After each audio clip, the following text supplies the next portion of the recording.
Hello à tous, c'est MeloGP et on se retrouve pour un résumé, un bilan de cette mi-saison.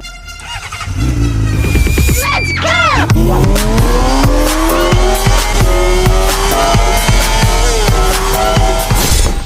Et commençons tout de suite par les chutes.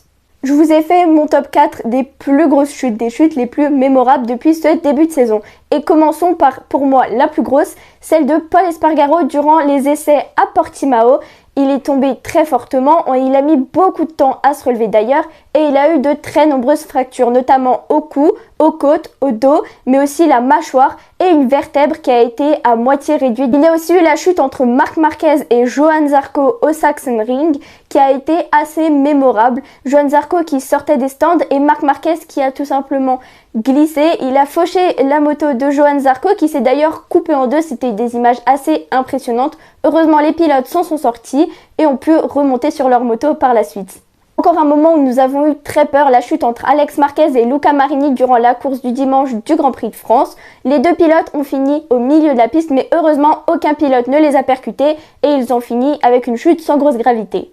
Et pour finir, je dirais la chute de Johan Zarco et Fabio Quartararo au Grand Prix d'Assen. Fabio Quartararo est tombé et a entraîné Johan Zarco avec lui. Fabio a d'ailleurs mis beaucoup de temps à se relever. Je le rappelle, il avait déjà mal au pied précédemment. Il s'était fracturé l'orteil. Ça a engendré une douleur supplémentaire et Johan Zarco est allé l'aider à se lever. On a vu des très belles images entre nos Français. Fabio Quartararo s'est ensuite fait opérer du pied et maintenant tout va bien pour les deux pilotes. Je vous laisse me dire en commentaire pour vous quelles étaient les plus grosses chutes, les plus mémorables de ce début de saison. Et passons maintenant aux statistiques sur les chutes. Au total, depuis ce début de saison, il y a eu 416 chutes, dont 124 en Moto 2 et 126 en Moto 3. Pour la catégorie Rennes, il y en a eu 166, ce qui représente environ 20,75 chutes par week-end. Pour vous comparer un petit peu à 2022, dans la catégorie Rennes, il y a eu 335 chutes sur la saison. Sans grande surprise, c'est Marc Marquez qui a le plus chuté avec 14 chutes, suivi de son coéquipier Joan Mir et de son frère Alex Marquez, qui tous deux ont chuté 12 fois. Alex Rins, qui est également un pilote Honda mais dans la team LCR, est lui tombé 5 fois. Jack Miller et Augusto Fernandez sont tombés une dizaine de fois. Johan Zarco 6 fois et Fabio Quartararo 5 fois. Pecco Bagnaia est le pilote qui a le moins chuté de cette saison. Passons maintenant au classement. Pecco Bagnaia, le champion du monde en titre, est le leader de ce championnat du monde actuel avec 194 points, suivi de Jorge Martin avec 159 points et Marco Bezzecchi avec 158 points. Notre Français Johan Zarco se place à la 5e position avec 109 points. Son compatriote Fabio Quartararo se place lui à la 9e position avec seulement 64 points. Notre rookie Augusto Fernandez se place lui à la 14e position avec 42 points. Et Marc Marquez a uniquement 15 points et se place à la 19e position. Passons maintenant au championnat du monde constructeur avec évidemment Ducati qui lead avec 285 points et une avance énorme sur les deuxièmes qui sont KTM avec 153 points. Et suivi en 3e d'Aprilia avec 121 points. En 4e, nous retrouvons Honda avec 89 points et Yamaha qui est la dernière team et 5e du classement avec 82 points. La team avec le plus de points est la team Pramac avec 256 points, suivi de la team VR46 avec 256 points et la team Ducati officielle avec 222 points. En 4e, nous retrouvons la team KTM avec 193 points, suivi de Aprilia avec 133 points et Yamaha avec 121 points.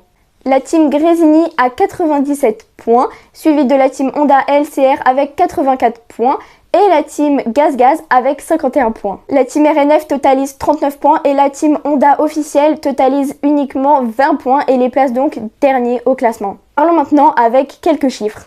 Il y a eu 5 poleman différents depuis le début de saison et 4 vainqueurs différents à la grande course du dimanche depuis le début de saison. Donc 4 fois Pecco Bagnaia, une fois Marco Bezzecchi, une fois Alex Rins et une fois Jorge Martin. Si je vous dis 278 805, ça vous parle ? Et oui, c'est le nombre total de spectateurs qui étaient présents sur le week-end au Grand Prix de France. Et ça le place donc 1000e Grand Prix et le Grand Prix de tous les records avec le plus de visiteurs. Parlons maintenant de l'avenir des pilotes et des teams pour 2024. Entre les rumeurs des pilotes qui restent, des pilotes qui partent, qui vont en World Superbike et j'en passe, je vous éclaircis tout ça. Commençons par les pilotes qui ne bougeront pas. Il y a Pecco Bagnaia qui reste dans la team officielle Ducati sans grande surprise évidemment, Fabio Quartararo qui reste chez Yamaha, Jorge Martin qui reste chez Pramac et Pol Espargaro qui a un contrat jusqu'à fin 2024 chez GasGas et qui ne devrait pas partir. Les pilotes Aprilia, que ce soit la team officielle ou la team RNF, ne devraient pas changer et idem pour la team officielle KTM avec Brad Binder et Jack Miller. Mais malgré tous ces pilotes qui sont sûrs de rester, il y a encore beaucoup de flou, notamment pour notre français Johann Zarco. Ce n'est toujours pas sûr qu'il restera chez Pramac en 2024, malgré ses derniers podiums. À voir, on aura des réponses d'ici quelques semaines. Beaucoup de questions se posent du côté de Gresini. Vont-ils rester avec des Ducati? Les pilotes vont-ils rester chez eux? Alex Marquez n'est pas sûr et nous avons entendu des rumeurs comme quoi Fabio Di Giannantonio partirait vers le World Superbike et que Tony Arbolino pourrait potentiellement prendre la place d'un des deux pilotes. Côté VR46, on se pose aussi quelques questions. Luca Marini devrait rester chez VR46, mais il y a différentes rumeurs comme quoi Marco Bezzecchi quitterait potentiellement la team VR46 pour aller chez Pramac ou bien une autre team. Et dans ce cas-là, Franco Morbidelli, qui est actuellement chez Yamaha, pourrait prendre sa place. Beaucoup de questions également dans la team qui fait le plus parler actuellement, Honda et notamment Marc Marquez. Va-t-il rester chez Honda? Takahaki Nakagami va-t-il rester dans la team LCR? Une chose est sûre, Joan Mir et Alex Rins, les deux anciens pilotes Suzuki, resteront dans leur team Honda respective. Un sujet qui a également fait fureur ces derniers temps, Augusto Fernandez qui a un contrat avec KTM et qui ne veut plus rester en Moto2. C'est quasiment sûr qu'il ira en MotoGP en 2024.